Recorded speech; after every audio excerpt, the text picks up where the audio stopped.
Hi hello ನಮಸ್ಕಾರ ಸ್ನೇಹಿತರೆ, mass Kannada news YouTube ಚಾನಲ್ಗೆ ನಿಮ್ಮೆಲ್ಲರಿಗೆ ಸ್ವಾಗತ. ಕಲರ್ಸ್ ಕನ್ನಡ ವಾಹಿನಿಯ ಜನಪ್ರಿಯ ಧಾರಾವಾಹಿಗಿರುವ ಮತ್ತು ಟಾಪ್ ರೇಟೆಡ್ ಧಾರಾವಾಹಿಗಿರುವ ಲಕ್ಷ್ಮೀ ಬಾರಮ್ಮ ಧಾರಾವಾಹಿ ಪ್ರೇಕ್ಷಕರಿಗೆ ಇದೊಂದು ಸಿಹಿ ಸುದ್ದಿ ಎಂದೇ ಹೇಳಬಹುದು. ಇದರ ಬಗ್ಗೆ ಇನ್ನೇ ನೋಡೋದಲ್ಲಿ ತಿಳಿದುಕೊಂಡು ಬರೋಣ. ಮೊದಲ ಬಾರಿಗೆ ನಮ್ಮ ವಿಡಿಯೋ ನೋಡ್ತಿದ್ದರೆ ಉಚಿತವಾಗಿ ಸಬ್ಸ್ಕ್ರೈಬ್ ಮಾಡಿಕೊಳ್ಳಿ, ಪಕ್ಕದಲ್ಲಿರೋ ಬೆಲ್ ಐಕನ್ ಮೇಲೆ ಪ್ರೆಸ್ ಮಾಡಿ.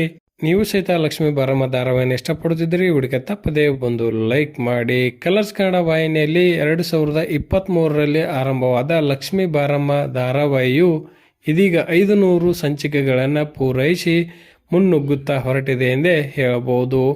ಒಳ್ಳೆಯ TRPಯನ್ನು ಪಡೆದುಕೊಳ್ಳುತ್ತಾ ಮತ್ತು ಕಲರ್ಸ್ ಕನ್ನಡ ವಾಹಿನಿಯ ನಂಬರ್ 1 ಧಾರಾವಾಹಿಯಾಗಿ ಮುನ್ನಡೆದುಕೊಂಡು ಹೋಗುತ್ತಿರುವ ಖ್ಯಾತಿಗೆ ಲಕ್ಷ್ಮೀ ಬಾರಮ್ಮ ಧಾರಾವಾಹಿಯು ಬಂದು ನಿಂತಿದೆ ಎಂದೇ ಹೇಳಬಹುದು. ಇನ್ನು ಈ ಧಾರಾವಾಹಿಯ ನಿರ್ದೇಶಕರಾಗಿ ಕನ್ನಡತಿ ಧಾರಾವಾಹಿನ ನಿರ್ದೇಶನ ಮಾಡಿದ್ದ ಯಶವಂತ್ ಪಾಂಡು ಅವರು ಯಶಸ್ವಿಯಾಗಿ ಈ ಧಾರಾವಾಹಿಯನ್ನು ಮುನ್ನಡೆಸಿಕೊಂಡು ಹೋಗುತ್ತಿದ್ದಾರೆ. ಇನ್ನು ಈ ಧಾರಾವಾಹಿಯಲ್ಲಿ ನಾಯಕರಾಗಿ ಶಮಂತ್ ಗೌಡ ಮತ್ತು ನಾಯಕಿಯಾಗಿ ಭೂಮಿಕಾ ರಮೇಶ್ ಅವರು ಮತ್ತು ಅದೇ ರೀತಿಯಾಗಿ ತನ್ವಿ ರಾವ್ ಅವರು ಸಹಿತ ಈ ಧಾರಾವಾಹಿಯಲ್ಲಿ ಪ್ರಮುಖ ಪಾತ್ರವನ್ನು ನಿರ್ವಹಿಸಿಕೊಂಡು ಹೋಗುತ್ತಿದ್ದಾರೆ.